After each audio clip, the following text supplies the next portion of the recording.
Al César lo que es del César. Lo que ha hecho Javier Milei en su discurso del día de ayer, miércoles 17 de enero del 2024, en el Foro Mundial de Davos, Suiza, es sin duda alguna la demostración de que Javier Milei ha decidido emprender más que un cambio estructural en su país, ponerse a la cabeza de un movimiento mundial, de una reivindicación por las libertades económicas, pero también por una lucha que no se va a dar en el campo de batalla del economicismo, sino en el campo de batalla sociocultural. La defensa de Occidente, la defensa de la libertad como valor fundamental para que los países, a través de las libertades económicas, logren alcanzar el bienestar que el socialismo liberticida no les permite, es lo que el señor Milei ha planteado. En su intervención, que evidentemente es una pieza digna de revisar y la vamos a revisar completa en este programa, ha dejado perfectamente claro que él no está dispuesto a ser un simple presidente más con unas políticas de cambio que se restrinjan dentro de las fronteras de su país, sino que asume el compromiso, y no sabemos si le alcanzará el fuelle, el tiempo y las oportunidades para lograrlo, pero él intenta colocarse a la cabeza de un movimiento mundial, de la defensa de los valores de Occidente, de la defensa de la libertad, de la defensa de la economía libre de mercado y además en defensa de la democracia en contra del socialismo liberticida. ¿Logrará Javier Milei lo que se propone? ¿Está calculando mal?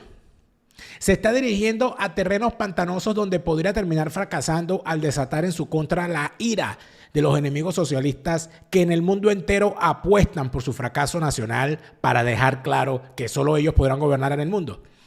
Eso vamos a hablar en este primer segmento de Fuera de Orden. Hoy, jueves 18 de enero del año 2024.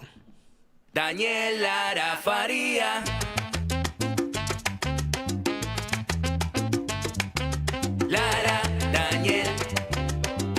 Daniel Lara Faría. Daniel Lara Faría. Fuera de Orden, crónica de la desgracia nacional e internacional, plomería informativa, criminología y criminalística politiquera, porque para quien no se ha dado cuenta, el mundo de hoy tiene a la cabeza puros criminales.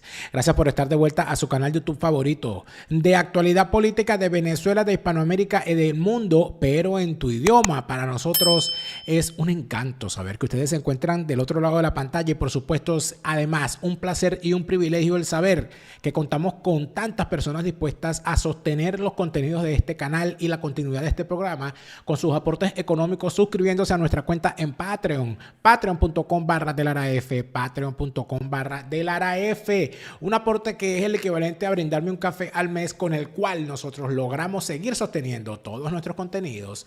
Es además sumamente importante para nosotros saber que contamos con tanta gente apoyándonos en nuestra página en Facebook. Allí también hacemos la labor de difundir estos contenidos y de seguir el debate que ustedes también encabezan dentro de esa plataforma.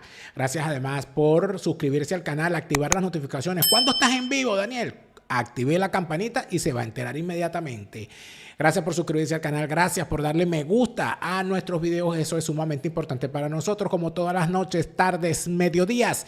Les saluda Daniel Lara Farías, plomero informativo, enemigo de todos, repitiéndoles la conseja que hemos adoptado como frase de este programa en este momento. La fase superior de la izquierda es el crimen. Si los dejas entrar no los verás salir y te robarán desde el modo de caminar hasta el agua de los floreros. Y seguimos. Estamos en vivo y directo en este momento cuando son las 6:04 de la tarde de este jueves 18 de enero del año 2024. Recuerda que este programa llega en vivo todos los días alrededor del mediodía hora de Venezuela, pero se repite en diferido a las 8 de la noche hora Venezuela para complacer a quienes nos quieren ver en vivo y a quienes quieren vernos en diferido en distintos horarios. Gracias a todos los que nos apoyan en ambas modalidades. Es bastante difícil no sentir algo de esperanzas en que en efecto es posible hacer las cosas distinto y lograr el bienestar de la sociedad hispanoamericana a través de una propuesta que no sea esa asquerosidad destructiva que es el socialismo del siglo XXI. lo que está planteando Javier Milei con su programa de ajustes, que no solamente va hacia lo económico, sino que también se adentra en lo cultural, nos permite entender que los retos que tiene Hispanoamérica hoy para transitar el camino de la prosperidad no solamente amerita que se derriben una serie de conceptos, de complejos, de taras, de prejuicios que han sido prácticamente parte de valores fundacionales, de mitos fundacionales de nuestra región. El que la famosa conseja o frase de que lo público es de todos y que además de eso existen cosas gratis, que si un país tiene altos ingresos, esos ingresos son de todos, de que el Estado debe financiar aspectos fundamentales siempre sin pedir nada a cambio a la sociedad, que deben existir sectores estratégicos en un país cuya explotación debe pertenecer solamente al Estado, de que las clases políticas tienen el derecho de tener privilegios porque se están sacrificando por el país, de que los políticos deben ser defendidos a rabiar por sus seguidores y no entender que un funcionario es un empleado del ciudadano, que el tema de la relación entre los habitantes de un país y sus gobernantes debe ser una relación de ciudadanos y funcionarios y no de súbditos y soberanos, que el soberano reside, que la soberanía reside en la gente, en el ciudadano y no en el mandatario. Todas esas premisas, todos esos mitos, todos esos prejuicios y todos esos complejos están en este momento revoloteando como nubes negras alrededor de las intenciones de Javier Milei. Yo estoy releyendo el libro de Mirta Rivero, La rebelión de los náufragos, donde se describe casi que minuto a minuto, día por día, con unas entrevistas muy interesantes y con unos planteamientos también interesantes que por supuesto son la visión prácticamente de quienes sufrieron la avanzada contraria desde el gobierno de Carlos Andrés Pérez, el segundo gobierno de Carlos Andrés Pérez. Y en ese libro, cada día que pasa, descubro frases distintas, planteamientos distintos y situaciones distintas que me llevan a pensar en la Argentina de Milei. Compartía yo en mis redes sociales precisamente ayer una frase que leí en el libro de Mirta Rivero, La rebelión de los náufragos, a quienes están interesados en saber cómo derribaron en Venezuela al último gobierno que intentó reformar la economía de forma efectiva con un programa de ajuste real. Les recomiendo leer el libro de Mirta Rivero, La rebelión de los náufragos. Se encuentra disponible en Amazon. Hay una frase en ese libro donde un personaje dice que los ministros de Carlos Andrés Pérez, del área económica, sabían que tenían la razón, pero creían que bastaba con tener la razón. Y resulta ser que la vida no funciona así. Usted puede tener la razón, el asunto es que los demás le tienen que creer. Y lamentablemente, por distintas razones, y creo que la razón fundamental puedo explicarla, el país se negó a creer que era posible una reforma. El país, Venezuela, se negó a creer que la reforma era necesaria, que era viable. Y se negaron a creer que después de las reformas, para liberalizar la economía de Venezuela en el año 89, que después de esa reforma íbamos a estar mejor. Se negaron a creerlo. ¿Y por qué se negaron a creerlo? Porque los enemigos eran demasiado grandes, demasiado poderosos.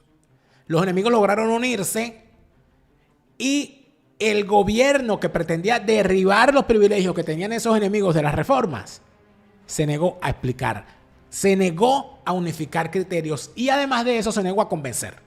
Faltó política sobre economía.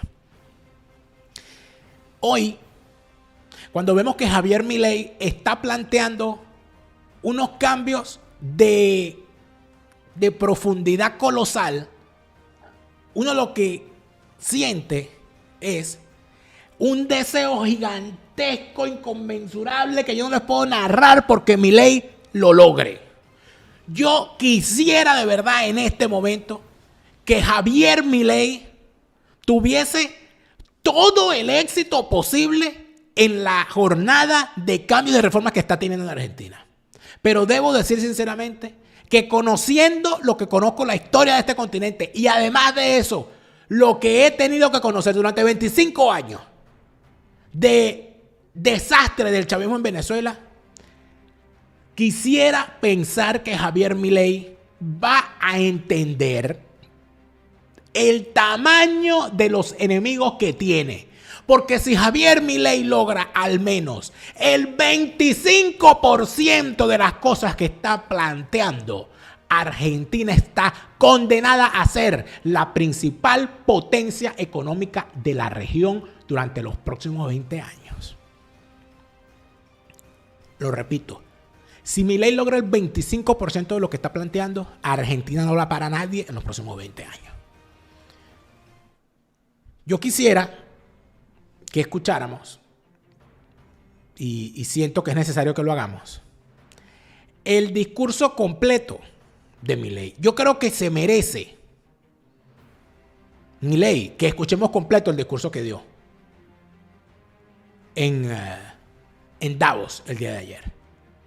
Y que tratemos de entender los planteamientos que está haciendo, las cosas que no dice, las cosas que parece que todavía no ha visto y el avance que podría haber registrado ya con su propuesta en Argentina. Escuchemos a Milei.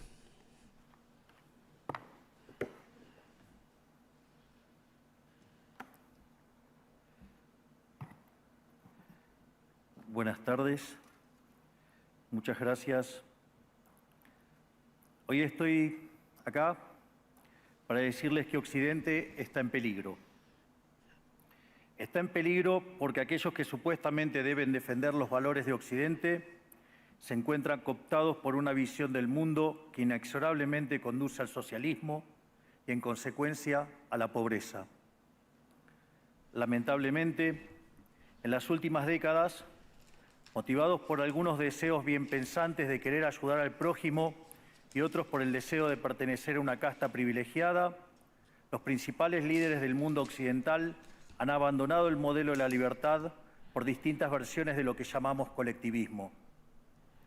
Nosotros estamos acá para decirles que los experimentos colectivistas nunca son la solución a los problemas que aquejan a los ciudadanos del mundo, sino que por el contrario son su causa. Créanme, nadie mejor que nosotros los argentinos para dar testimonios de estas dos cuestiones. Cuando adoptamos el modelo de la libertad, allá por el año 1860, en 35 años nos convertimos en la primer potencia mundial, mientras que cuando abrazamos el colectivismo, a lo largo de los últimos 100 años, vimos cómo nuestros ciudadanos comenzaron a empobrecerse sistemáticamente hasta caer en el puesto número 140 del mundo.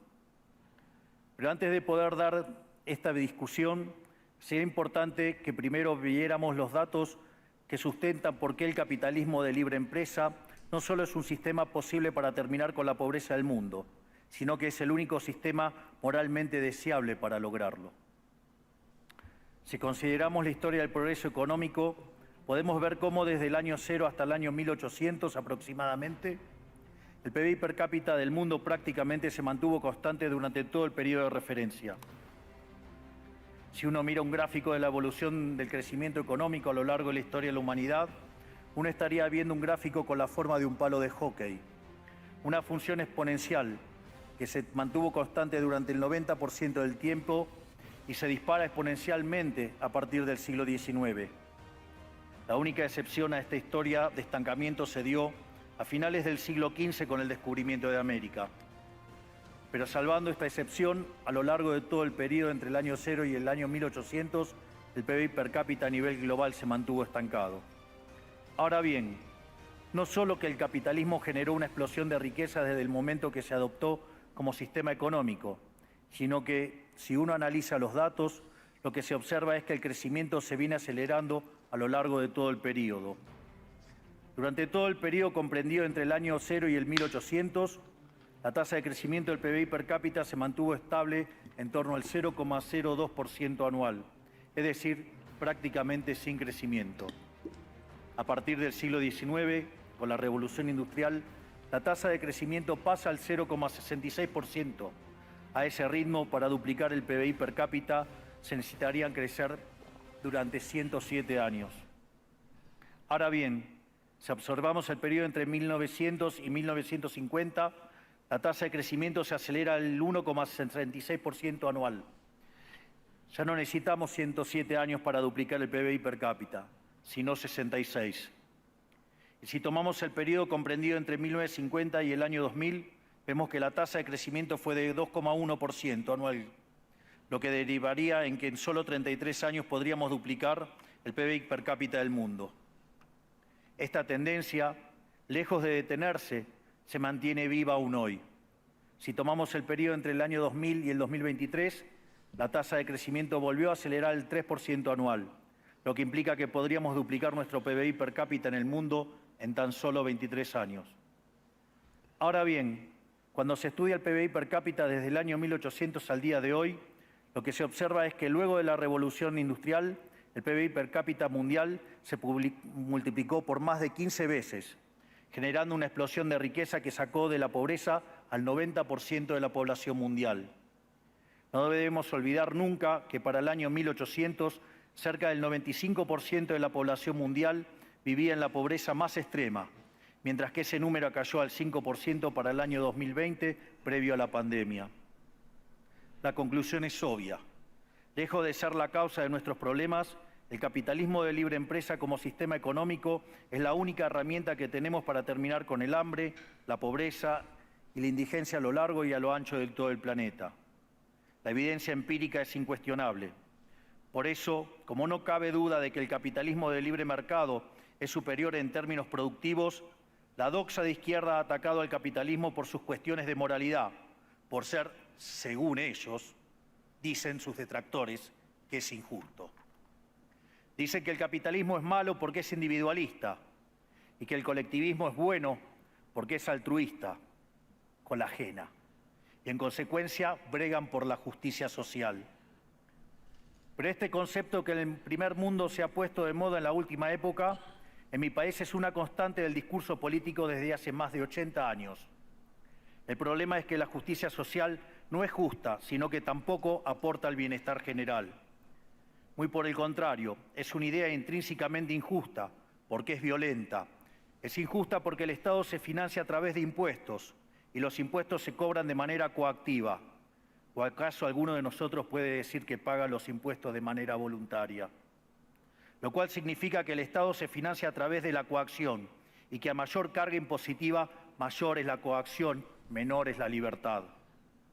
Quienes promueven la justicia social parten de la idea de que el conjunto de la economía es una torta que se puede repartir de una manera distinta. Pero esa torta no está dada, es riqueza que se va generando en lo que, por ejemplo, Israel Kirzler llama un proceso de descubrimiento de mercado. Si el bien o servicio que ofrece una empresa no es deseado, esa empresa quiebra a menos que se adecúe a lo que el mercado le está demandando. Si genera un producto de buena calidad a un buen precio atractivo, le va a ir bien y va a producir más. De modo que el mercado es un proceso de descubrimiento en el cual el capitalista encuentra sobre la marcha el rumbo correcto. Pero si el Estado castiga al capitalista por tener éxito y lo bloquea en este proceso de descubrimiento, destruye sus incentivos y las consecuencias de ello es que va a producir menos y la torta será más chica, generando perjuicio para el conjunto de la sociedad. El colectivismo, al inhibir estos procesos de descubrimiento y al dificultar la apropiación de lo descubierto, ata al emprendedor de las manos y le imposibilita producir mejores bienes y ofrecer mejores servicios a un mejor precio.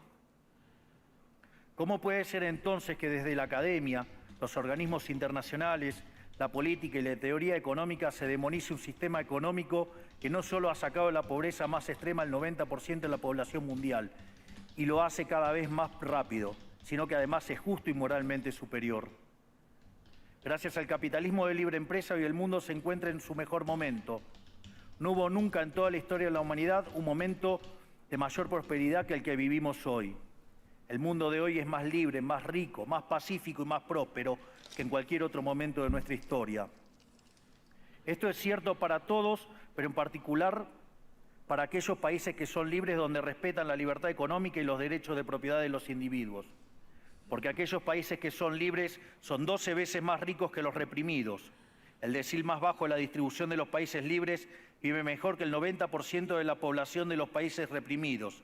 Tiene 25 veces menos cantidad de pobres en el formato estándar y 50 veces menos en el formato extremo. Y por si eso fuera poco, los ciudadanos de los países libres viven un 25% más que los ciudadanos de los países reprimidos. Ahora bien, para entender qué venimos a defender, es importante definir de a qué hablamos nosotros cuando hablamos de libertarismo. Para definirlo, retomo las palabras del máximo prócer de las ideas de la libertad de Argentina, el profesor Alberto Venegas Lynch, dijo que dice: el libertarismo es el respeto irrestricto del proyecto de vida del prójimo, basado en el principio de no agresión y en defensa del derecho a la vida, a la libertad y a la propiedad, cuyas instituciones fundamentales son la propiedad privada, los mercados libres de intervención estatal, la libre competencia, la división del trabajo y la cooperación social, donde solo se puede ser exitoso sirviendo al prójimo con bienes de mejor calidad a un mejor precio. Dicho de otro modo, el capitalista, el empresario exitoso, es un benefactor social que, lejos de apropiarse de la riqueza ajena, contribuye al bienestar general. En definitiva, un empresario exitoso es un héroe. Este es el modelo que nosotros estamos proponiendo para la Argentina del futuro. Un modelo basado en los principios fundamentales del libertarismo: la defensa de la vida, de la libertad y de la propiedad. Ahora bien, si el capitalismo de libre empresa y la libertad económica han sido herramientas extraordinarias para terminar con la pobreza en el mundo, y nos encontramos hoy en el mejor momento de la historia de la humanidad, vale la pena preguntarse por qué digo entonces que Occidente está en peligro. Digo que Occidente está en peligro justamente porque en aquellos países que deberíamos defender los valores del libre mercado, la propiedad privada y las demás instituciones del libertarismo, sectores del establishment político y económico, algunos por errores en su marco teórico y otros por ambición de poder, están socavando los fundamentos del libertarismo, abriéndole las puertas al socialismo y condenándonos potencialmente a la pobreza, a la miseria y el estancamiento. Porque nunca debe olvidarse que el socialismo es siempre y en todo lugar un fenómeno empobrecedor, que fracasó en todos los países que se intentó. Fue un fracaso en lo económico, fue un fracaso en lo social, fue un fracaso en lo cultural y además asesinó a más de 100 millones de seres humanos. El problema esencial de Occidente hoy es que no solo debemos enfrentarnos a quienes, aún luego de la caída del muro y la evidencia empírica abrumadora, siguen bregando por el socialismo empobrecedor, sino también a nuestros propios líderes, pensadores y académicos que, amparados en un marco teórico equivocado, socavan los fundamentos del sistema que nos ha dado la mayor expansión de riqueza y prosperidad de nuestra historia. El marco teórico al que me refiero es el de la teoría económica neoclásica, que diseña un instrumental que, sin quererlo, termina haciendo funcional la intromisión del Estado, el socialismo y la degradación de la sociedad. El problema de los neoclásicos es que, como el modelo del que se enamoraron no mapea contra la realidad, atribuyen el error al supuesto fallo del mercado, en vez de revisar las premisas de su modelo.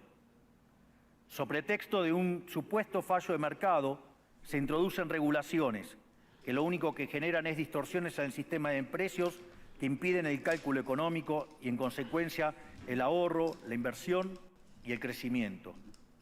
Este problema radica esencialmente en que ni siquiera los economistas supuestamente libertarios comprenden qué es el mercado, ya que si se comprendiera, se vería rápidamente que es imposible que exista algo así como un fallo de mercado. El mercado no es una mera descripción gráfica de una curva de oferta y otra de demanda en un gráfico. El mercado es un mecanismo de cooperación social donde se intercambian voluntariamente derechos de propiedad. Por lo tanto, dada esta definición, hablar de fallo de mercado es un oxímoron. no existe el fallo de mercados. Si las transacciones son voluntarias, el único contexto en el que puede haber un fallo de mercado es si hay coacción. Y el único con la capacidad de coaccionar de manera generalizada es el Estado, que tiene el monopolio de la violencia. En consecuencia, si alguien considera que hay un fallo de mercado, les recomendaría que revisen si hay intervención estatal en el medio. Y si encuentran que no hay intervención estatal en el medio, les sugiero que hagan de nuevo el análisis, porque definitivamente está mal. Los fallos de mercado no existen. Un ejemplo de los supuestos fallos de mercado que describen los neoclásicos son las estructuras concentradas de la economía. Sin embargo, sin funciones que presenten rendimientos crecientes a escala, cuya contrapartida son las estructuras concentradas de la economía, no podríamos explicar el crecimiento económico desde el año 1800 hasta hoy. Fíjense qué interesante. Desde el año 1800 en adelante, con la población multiplicándose más de 8 o 9 veces, el producto per cápita creció más de 15 veces. Es decir, existen rendimientos crecientes. Eso llevó la pobreza extrema del 95% al 5%. Sin embargo, esas presencias de rendimientos crecientes implican estructuras concentradas, lo que se llamaría, por ejemplo, un monopolio. ¿Cómo puede ser que algo que haya generado tanto bienestar para la teoría neoclásica, eso es un fallo de mercado? Economistas neoclásicos, salgan de la caja. Cuando el modelo falla, no hay que enojarse con la realidad, hay que enojarse con el modelo y cambiarlo. El dilema que enfrenta el modelo neoclásico es que dicen querer perfeccionar el funcionamiento del mercado atacando lo que ellos consideran fallos, pero al hacerlo no solo abren las puertas del socialismo, sino que atentan contra el crecimiento económico. Ejemplo, regular monopolios, destruirle las ganancias y destrozar los rendimientos crecientes, automáticamente destruiría el crecimiento económico. Dicho de otro modo, cada vez que ustedes quieran hacer una corrección de un supuesto fallo de mercado, inexorablemente, por desconocer lo que es el mercado o por haberse enamorado de un modelo fallido, están abriendo las puertas al socialismo y están condenando a la gente a la pobreza. Sin embargo, frente a la demostración teórica de que la intervención del Estado es perjudicial, la evidencia empírica de que fracasó porque no podía ser de otra manera, la solución que propondrán los colectivistas no es mayor libertad, sino que es mayor regulación, generando una espiral descendente de regulaciones hasta que todos seamos más pobres y a la vida de todos nosotros dependa de un burócrata sentado en una oficina de lujo. Dado el estrepitoso fracaso de los modelos colectivistas y los innegables avances del mundo libre, los socialistas se vieron forzados a cambiar su agenda. Dejaron atrás la lucha de clases basada en el sistema económico para reemplazarla por otros supuestos conflictos sociales igual de nocivos para la vida en comunidad y para el crecimiento económico. La primera de estas nuevas batallas fue la pelea ridícula y antinatural entre el hombre y la mujer. El libertarismo ya establece la igualdad entre los sexos. La piedra fundacional de nuestro credo dice que todos los hombres somos creados iguales, que todos tenemos los mismos derechos inalienables otorgados por el Creador, entre los que se encuentran la vida, la libertad y la propiedad. En lo único que devino esta agenda del feminismo radical es en mayor intervención del Estado para entorpecer el proceso económico, darle trabajo a burócratas que no le aportaron nada a la sociedad, sea en formato de ministerios de la mujer o organismos internacionales dedicados a promover esta agenda. Otro de los conflictos que los socialistas plantean es del hombre contra la naturaleza. Sostienen que los seres humanos dañamos el planeta y que debe ser protegido a toda costa, incluso llegando a abogar por mecanismos de control poblacional o en la agenda sangrienta del aborto. Lamentablemente, estas ideas nocivas han pregnado fuertemente en nuestra sociedad. Los neomarxistas han sabido cooptar el sentido común de Occidente. Lograron esto gracias a la apropiación de los medios de comunicación, de la cultura, de las universidades y sí, también de los organismos internacionales.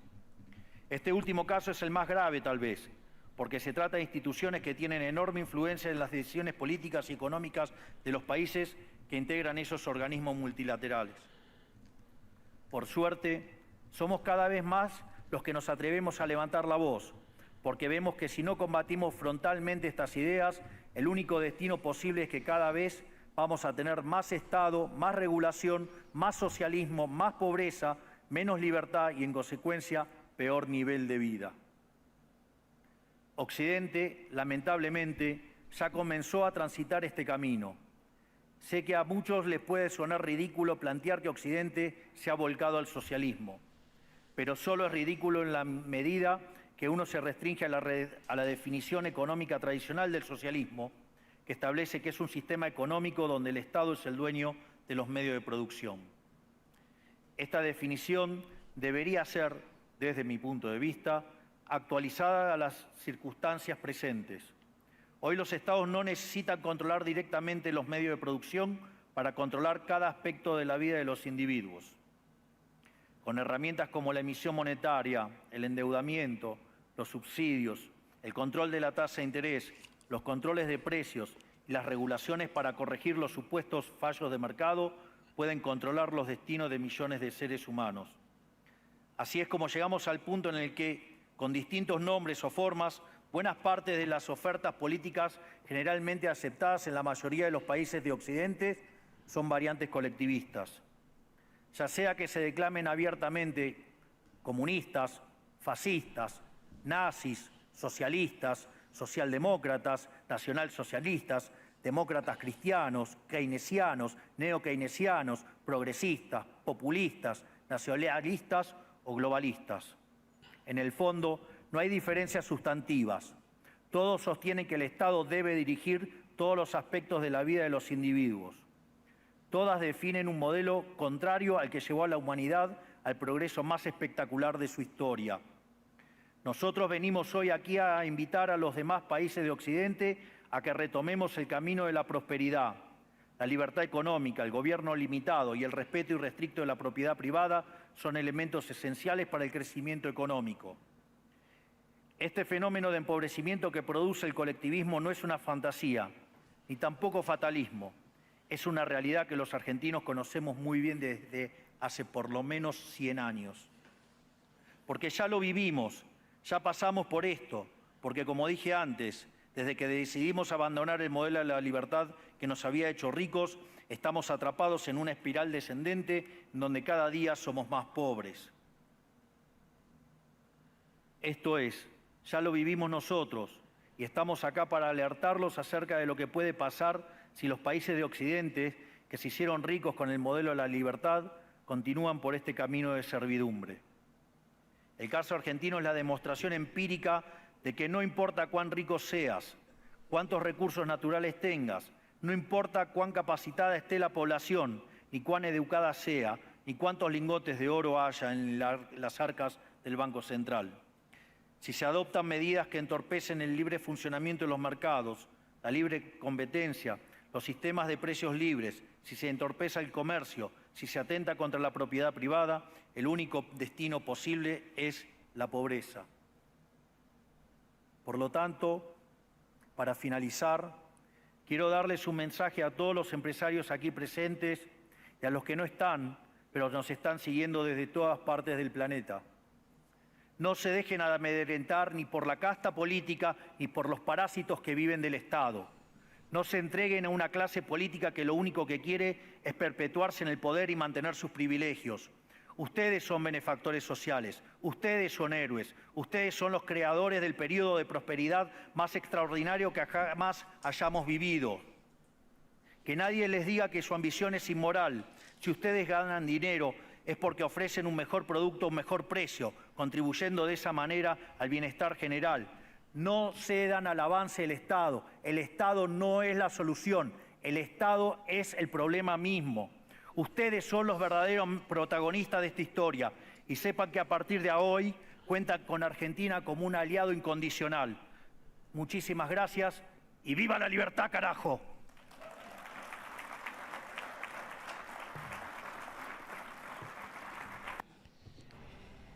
Bueno, hemos escuchado al señor Javier Milei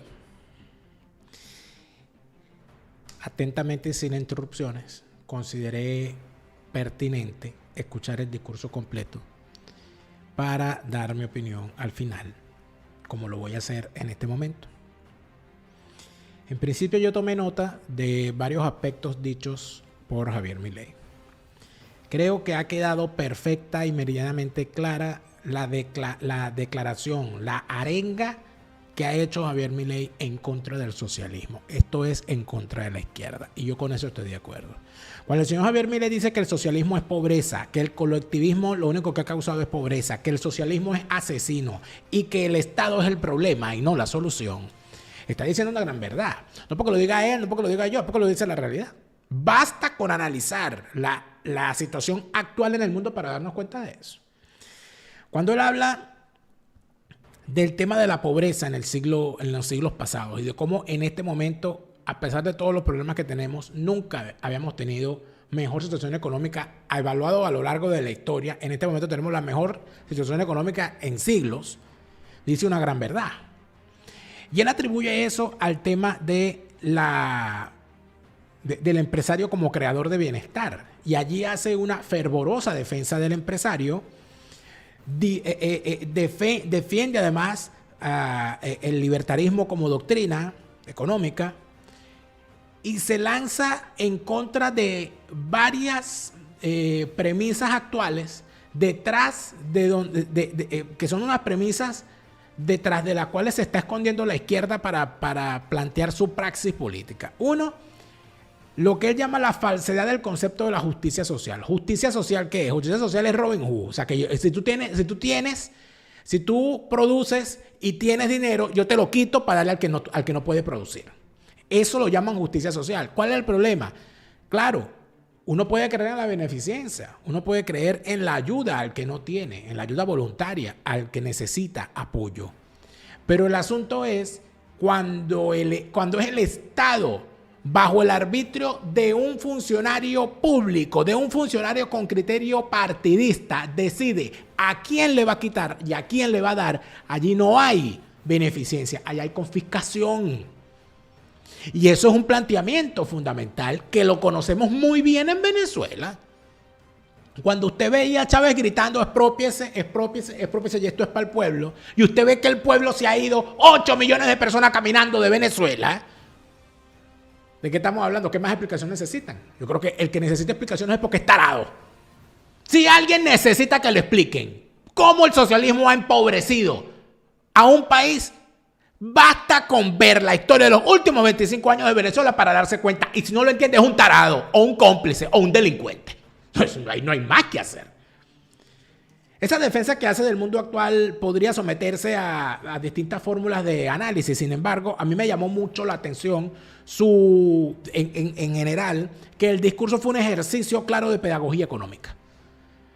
Javier Milei se comportó en este discurso no como el youtuber, no como el influencer que pega gritos para ganar likes, sino que se comportó como un estadista en ese discurso. Más allá de que al final se haya lanzado su famosa consigna, que bueno, que ya eso es parte de su marca personal, creo que el ejercicio de pedagogía socioeconómica que hizo y la defensa cultural de Occidente y de sus valores fue fundamental. Y es lo más valioso del discurso. Sin embargo, en esa defensa de principios que hizo, sentí una ausencia de política. Es decir, hubo una defensa de principios con los cuales estoy de acuerdo. Hubo una defensa de valores con los cuales estoy de acuerdo, pero sigo lamentando la ausencia de criterio político en la claridad de conceptos económicos y socioculturales que tiene Milei. ¿A qué me refiero? Me refiero a que lo que decía al principio del programa, basado en el libro de Mirta Rivero, La rebelión de los náufragos, cuya lectura le recomiendo a todos para comprender cómo empezó la desgracia de Venezuela cuando se lanzaron todos los enemigos de las libertades económicas en contra de las reformas planteadas por el segundo gobierno de Carlos Andrés Pérez. Que no basta con tener la razón. En economía no basta con tener la razón, usted tiene que convencer. ¿Y cómo convence usted teniendo la razón en cuanto al planteamiento económico, con política. No basta con tener la razón, no basta con tener millones de likes en las redes sociales, ni millones de visualizaciones. Porque si fuese por eso, los youtubers seríamos dueños del mundo. Y no lo somos. Porque no basta con tener la razón en caso de que se tenga. Hay que convencer de que se tiene. ¿Y qué ocurre? Que mientras los libertarios como Milei plantean a través de la lógica el tener la razón, los enemigos de la libertad dominan los medios de comunicación y dominan el relato a través del engaño, a través de la cooptación de figuras, con mucho dinero, con manipulación, con guerra sucia. Eso también lo señala él cuando dice que ha habido una cooptación de medios, universidades e instituciones por parte de la izquierda. Más claro no canta un gallo. Eso lo sabemos. Y si lo sabrá él. Milei emerge en contra, cuando habla de la casta incluye a los medios de comunicación y a las universidades cooptadas por la izquierda. Por eso es que es tan importante las iniciativas que se están haciendo como las que está haciendo Juan Ramón Rayo. Juan Ramón Rayo ha sido uno de los impulsores de la Universidad de las Hespérides, que con base en las Islas Canarias está basando a través de la enseñanza online semipresencial, la formación de jóvenes con un criterio alejado del colectivismo, del socialismo y de las tendencias de izquierda, buscando la formación de ciudadanos para construir las libertades que necesitamos en el mundo de hoy. Esa iniciativa de Juan Ramón Rayo con la Universidad de las Hespérides, de Juan Ramón Rayo y su equipo con la Universidad de las Hespérides, me parece fundamental y debería ser replicada. Y Milei debería ayudar a que eso se replique en la Argentina y en toda Hispanoamérica. Debería haber, en efecto, un movimiento mundial por la creación de universidades y de centros de estudios de pre y de posgrado que impulsen a todos esos jóvenes que se meten en TikTok para escuchar un discurso de un libertario pegando gritos y darle like, para que los impulsen a formarse para el futuro con las mismas herramientas con las cuales se actúa el día de hoy, que es a través de las herramientas online. Cuando él habla del exceso, cuando él habla del combate al intervencionismo estatal, plantea, además, algo que me parece fundamental y en lo cual se debería ahondar en el futuro. Y es en que ha puesto el ojo en las nuevas herramientas de los estatistas, en las nuevas herramientas de los intervencionistas, en las nuevas herramientas utilizadas por la izquierda para intervenir en la economía. El feminismo y el ecologismo son mecanismos de intervención, amigos míos. ¿Qué está pasando hoy aquí en Alemania? En Alemania está larvándose una revolución en Alemania, cosa que no sale en los medios de comunicación. Usted ve los medios de comunicación, incluso los medios de comunicación alemanes. Y aquí no se le está diciendo a la gente que en el momento en que yo les estoy hablando, cuando son las 6:43 de la tarde, aquí en el este de Alemania, hay una rebelión nacional, pero fundamentalmente aquí en el este de Alemania, de los agricultores, de los productores agropecuarios. ¿Y por qué? Porque resulta ser que el gobierno actual de Alemania, que es un gobierno tripartito, un gobierno de coalición formado por los socialdemócratas, los ADECO, miembros de la Internacional Socialista, que encabezan el gobierno con Olaf Scholz, que es el canciller.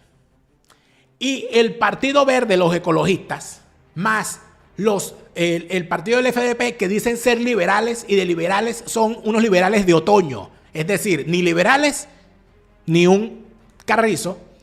Resulta ser que ellos han planteado, se han agarrado de la agenda de Greta.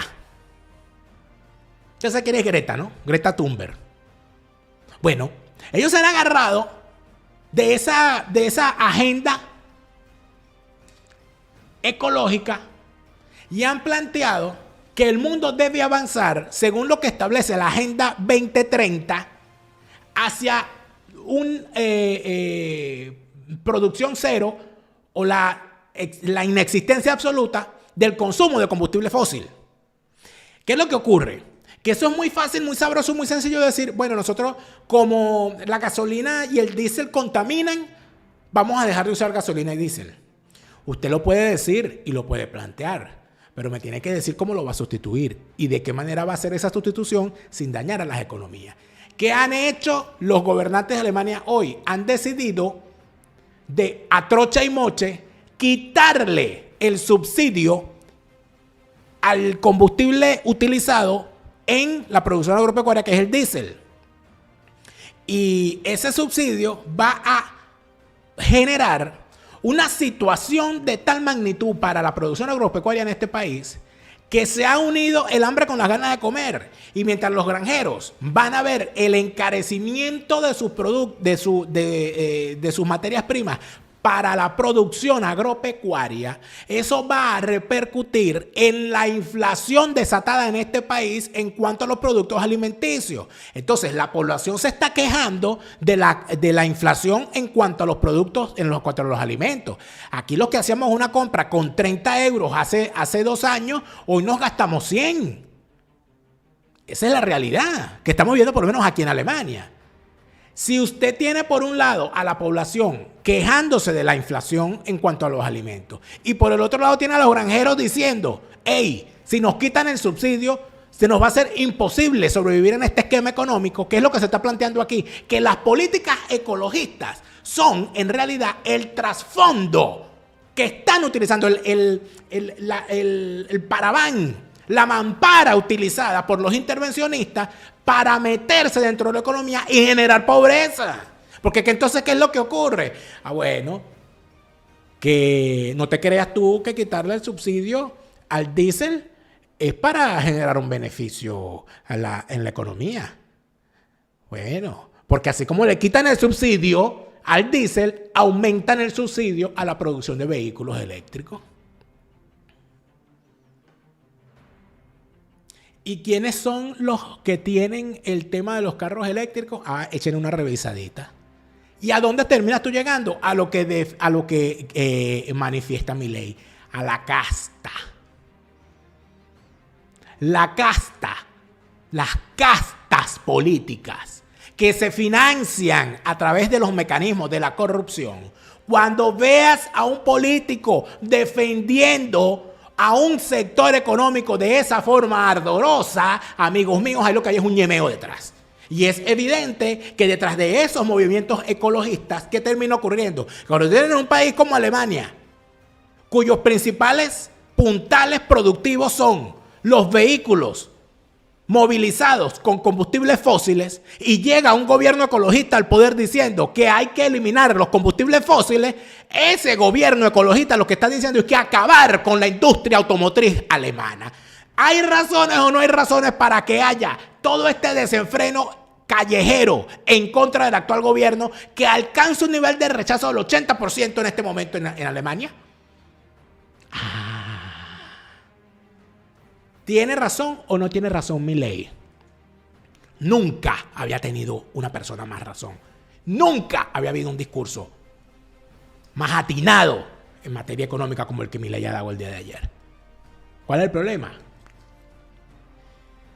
El problema es que no basta tener la razón. Hay que convencer.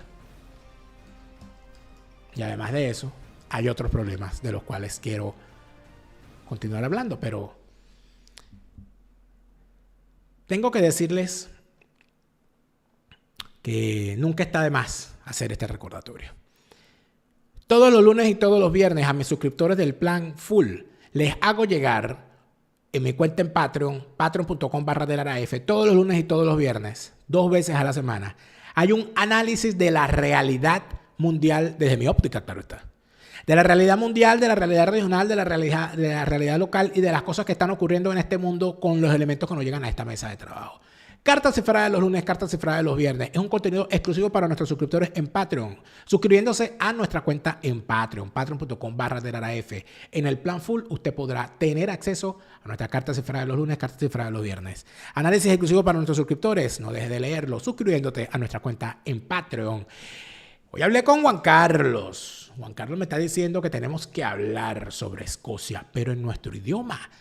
Maravillosa idea la de empezar de una vez a pensar en nuestras vacaciones. La de empezar de una vez a ver si en carnaval, en Semana Santa, en el puente 1 de mayo, en el verano, en la primavera, en el otoño, donde quieras.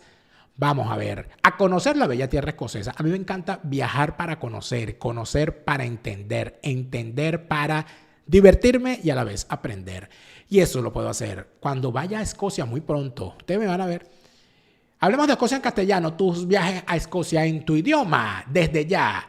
comunícate con ellos. Tengo que decirte, si estás en España, los procesos migratorios pueden ser muy frustrantes, sobre todo para aquel que no se deja guiar por unos profesionales como los de Hispanidad, abogados y asesores.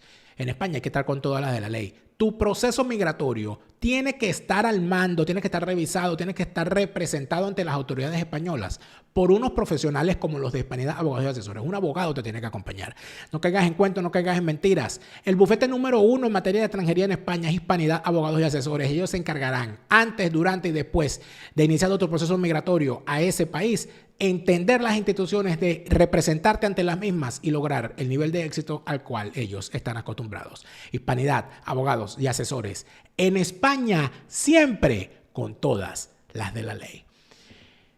La vida es el mismo infierno, muchachos, si lo sabrá Milei. A Milei hay que mandarle este libro de Carelis Bustos. La vida es el mismo infierno es un relato espectacular, corto, sencillo, rápido de leer. Carelis Bustos es una de las autoras que se ha sumado a la labor de este canal por promover la lectura. Vamos a leer más en el 2024 y Carelis Bustos te dice que con dos personajes principales provenientes de dos países hermanos de Sudamérica y en 3 días, una experiencia como la muerte que todos olvidamos, pero tiene que llegar en estas cortas líneas de una manera picaresca. Te puedes entretener y descubrir aquello que sabemos, pero no queremos ver. La vida es el mismo infierno de Carelis Bustos. Maravillosa aventura a la venta a nivel mundial en Amazon. Tu asesor Gustavo, ¿cómo me ha escrito gente, vale?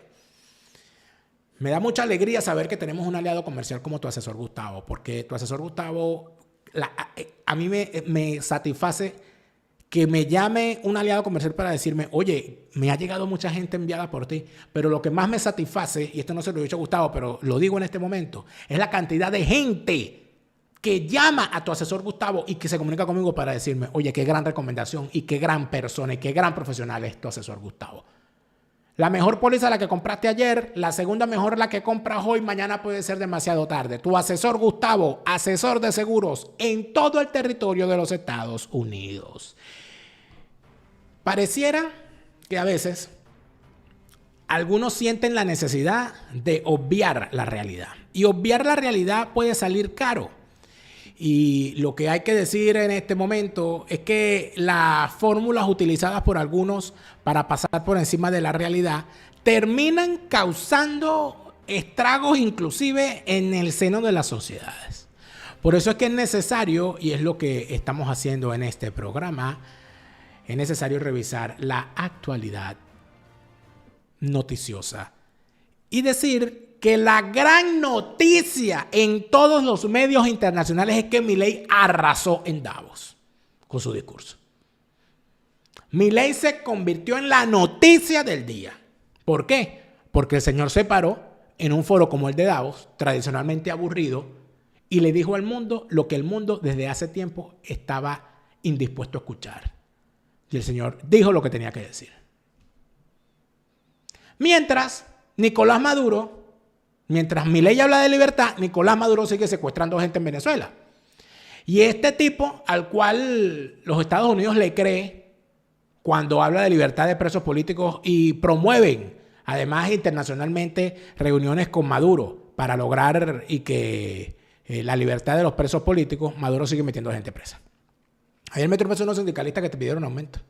Imagínate tú, ya un presidente obrero, porque él que fue sindicalista, sindicalero, en realidad, metiendo preso a trabajadores. ¿Qué quieres que te diga?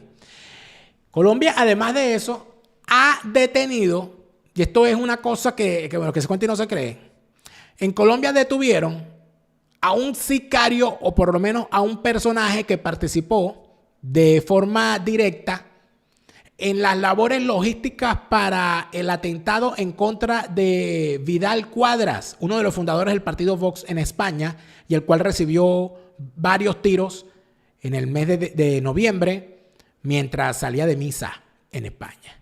Otra vez el chavismo metido en un acto criminal en el mundo. Para quienes siguen creyendo que el chavismo es una organización política, ahí se las dejo. Francia ha salido en defensa de las acusaciones, en defensa de Israel frente a las acusaciones que han hecho los infames gobernantes de Sudáfrica acusando a Israel de genocidio.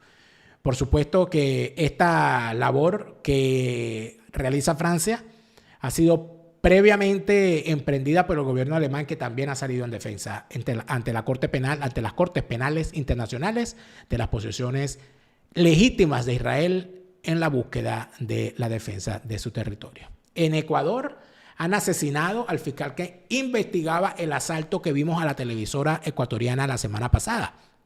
Esto, por supuesto, es un tema de suma importancia que vamos a revisar en el siguiente segmento de este programa, porque no hemos terminado. Claro que vamos a hablar de lo que ocurrió en Ecuador, es necesario hacerlo y por supuesto que lo haremos. Ahora, unas últimas palabras sobre el caso Milei y sobre los planteamientos que está haciendo en este momento Milei, lo que ha hecho en el foro de Davos. Yo sigo pensando, amigos míos, que Milei tiene razón, que los planteamientos que hace Milei tienen el tino necesario en los tiempos que corren. Sin embargo, a mí me llamó mucho la atención uno de los planteamientos que él hace, que inclusive lo anoté y lo resalté porque me pareció de suma importancia, y es el tema de la pobreza en el siglo XX, de cómo se ha superado los niveles de pobreza del pasado. Los que nacimos en el siglo XX, yo nací en el año 80 del siglo XX, mis abuelos nacieron en la primera etapa del siglo XX, en la primera parte del siglo XX. Mi bisabuelo materno, Manuel Guadalupe García, nació en 1899. Mi bisabuelo paterno, Lope Peinate, al cual no conocí, mi padre lo conoció, nació en 1870, murió en el año 56. De 90 y pico de años, según me cuenta mi papá. Cuando usted ve la vida que tuvieron los abuelos de mi generación, yo voy a cumplir este año 44 años. Los abuelos míos, la vida que ellos tuvieron y la vida que tuvieron sus padres, ¿qué tipo de vida fue? Todos mis abuelos eran campesinos. Mi abuela paterna era campesina de Carayaca, no sabía leer y escribir. Que cuando aprendió a caminar, se iba con su mamá y con su papá a sembrar café por allá por Carayaca. El hijo mayor de mi abuelo, Esteban Peinate, fue el primer panadero que hubo en Carayaca. Todavía está ahí la panadería. Saludos a la familia Peinate, allá en Carayaca. Mis bisabuelos maternos, campesinos allá en Agua Fría, en el estado Sucre. Luego se fueron para Río Caribe y después terminaron en La Guaira, en Maiquetía. Los abuelos de mi generación, ¿qué eran? Gente que andaba de pueblo en pueblo dentro de Venezuela huyéndole al hambre. Ni hablar de aquellos de mi generación, cuyos abuelos vienen de Portugal, de España, de Italia, de Hungría, de esos países arrasados por las guerras y que terminaron en Venezuela huyendo ¿de qué? Huyendo del hambre, huyendo de la necesidad. Cuando usted revisa, y voy a hablar de mi ejemplo personal, no porque me sienta más que los demás, sino porque me siento como los demás. Mis abuelos, mis bisabuelos y mis abuelos eran campesinos. Mis padres estudiaron en bachillerato. Y fueron, mi padre obrero calificado, mi mamá bachiller, ama de casa, pero terminó su bachillerato. Bueno, obrera calificada también. Esas cosas de secretariado, mecanografía, ese tipo de cosas. Y yo soy un egresado universitario. Cuando usted revisa cómo el progreso de las generaciones fue casi exponencial, donde mi abuela no sabía leer y escribir y yo soy un egresado universitario, cosa que se logró en un cambio en 50 años. Mi abuela nació en el año 1925 y yo nací en el año 1980. Cuando usted ve que en 55 años esas generaciones lograron salir del analfabetismo al título universitario, usted está hablando de que en efecto se logró progresar. A pesar del socialismo, no gracias al socialismo. ¿Qué tenemos hoy? Revisemos el mundo. Si revisamos Venezuela nos ponemos a llorar. Pero si revisamos el mundo nos damos cuenta que en efecto estamos mejor. Pero el asunto ¿cuál es? El asunto es que estamos mejor gracias a los avances en libertades económicas, no gracias al socialismo, al comunismo.